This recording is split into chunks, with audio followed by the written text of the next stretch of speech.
नमः शिवाय। शनिदेव के पास हर व्यक्ति के कर्मों का लेखा जोखा होता है। उसी के अनुसार वह साढ़े सती और अढ़ैया के रूप में सजा देते हैं। शनिदेव के प्रकोप से तो भगवान शिव भी नहीं बच पाए।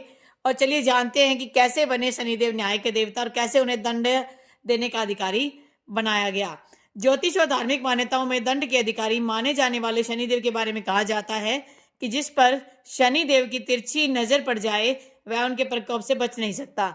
यहाँ तक कि स्वयं महादेव भी उनके प्रकोप से नहीं बच पाए थे। उसी कहानी को आज हम जानते हैं। हिंदू धर्म ग्रंथों और शास्त्रों में भगवान शिव को शनिदेव का गुरु भी बताया गया है तथा शनिदेव को न्याय करने और किसी को दंडित देने की शक्ति भगवान शिव जी के आशीर्वाद से ही मिली है। यानी कि शनिदेव किसी को भी उसके कर्मों के अनुसार फल देंगे। पापियों को दंडित करते हैं और अच्छे कर्म करने वालों को सुखी रहने का आशीर्वाद देते हैं। चाहे वे देवता हो या असुर, मनुष्य हो या कोई जानवर, कोई भी शनि की नजर से बच नहीं पाता। शास्त्रों के अनुसार एक बार सूर्यदेव एवं देवी छाया के पुत्र शनिदेव को क्रूर ग्रह की संज्ञा दी गई। शनिदेव बचपन से ही बहुत ही उद्दंड थे और पिता सूर्यदेव ने उनकी उस उद्दंडता से परेशान होकर भगवान शिव जी को अपने पुत्र शनि को सही रास्ता दिखाने के लिए कहा। भगवान शिव जी के लाख समझाने पर भी जब शनिदेव जो है अपनी उद्दंडता में कोई परिवर्तन नहीं ला सके तो एक दिन शिव जी ने शनिदेव को सबक सिखाने के लिए उन पर प्रहार किया, जिससे शनिदेव मूर्छित हो गए। तब पिता सूर्यदेव के कहने पर शिवजी ने शनिदेव की मूर्छा तोड़ी और शनिदेव को अपना शिष्य बना लिया और तब से वह न्याय एवं दंड देने के कार्यों में भगवान शिव का सहयोग करने लगे। इससे जुड़ी हुई एक पौराणिक कोकिला वन की कहानी भी है, उसे भी जानते हैं। एक दिन शनिदेव ने कैलाश पर्वत पर अपने गुरु भगवान भोलेनाथ से भेंट करने के बाद कहा, प्रभु कल मैं आपकी राशि में प्रवेश करने वाला हूँ, अर्थात मेरी वक्र दृष्टि आप पर पड़ने वाली है। शिवजी ने जब यह सुना तो आश्चर्य में पड़ गए तथा शनिदेव से बोले कि तुम्हारी वक्र दृष्टि कितने समय के लिए मुझ पर रहेगी। शनिदेव ने शिवजी से कहा कि कल मेरी वक्र दृष्टि आप पर 3 प्रहर तक रहेगी। अगले दिन प्रातः शिवजी ने सोचा कि आज मुझ पर शनि की दृष्टि पड़ने वाली है, अतः मुझे कुछ ऐसा करना होगा कि आज के दिन शनिदेव मुझे देख ही ना पाए। तब शिवजी कुछ सोचते हुए मृत्युलोक अर्थात धरती में प्रकट हुए और कोकिला वन में हाथी का वेश धारण करके विचरण करने लगे। आज भी कोकिला वन में शनिदेव का प्रसिद्ध मंदिर है और हजारों भक्त दूर दूर से दर्शन करने वहां आते हैं।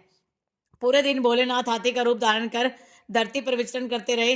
जब शाम हुई तो भगवान शिव ने सोचा कि अब शनि मेरी राशि से जाने वाला होगा, तो अब मुझे वास्तविक रूप में आ जाना चाहिए और वापस कैलाश पर चला जाना चाहिए। वास्तविक रूप धारण कर कैलाश पर्वत पर लौटे और भोलेनाथ प्रसन्न मुद्रा में बैठे हुए थे। वहां पर पहले से ही शनिदेव उनकी प्रतीक्षा कर रहे थे। शनिदेव को देखते ही शिवजी बोले, हे शनिदेव, देखो तुम्हारी वक्र दृष्टि का मुझ पर कोई प्रभाव नहीं हुआ तथा आज मैं सारे दिन तुमसे सुरक्षित रहा।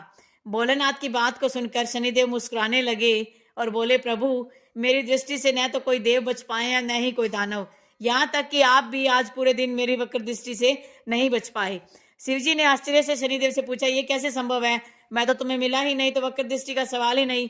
शनिदेव ने बड़ी शालीनता से मुस्कुराते हुए शिवजी से बोले, प्रभु मेरी वक्र दृष्टि के कारण ही आपको आज सारे दिन देव योनि से पशु योनि में जाना पड़ा। इस प्रकार आप मेरी वक्र दृष्टि के पात्र बने। यह सुनकर भोलेनाथ ने शनिदेव से प्रसन्न होकर उन्हें गले से लगा लिया और पूरे कैलाश पर्वत में शनिदेव का जयकारा गूंजने लगा। इस प्रकार शनिदेव की चतुरता से प्रभावित होकर शिवजी ने उन्हें दंडाधिकारी यानी कि न्याय का देवता घोषित कर दिया। तब से यह माना जाने लगा कि शनिदेव के पास हर व्यक्ति के कर्मों का लेखा जोखा है और उसी के अनुसार वह साढ़े सती और अढ़ैया के रूप में सजा देते रहते हैं। तो इसलिए शनिदेव से की दशा से बचने के लिए हमें अच्छे कर्म करते रहना चाहिए, दान पुण्य करते रहना चाहिए, किसी जरूरतमंद की सहायता करनी चाहिए।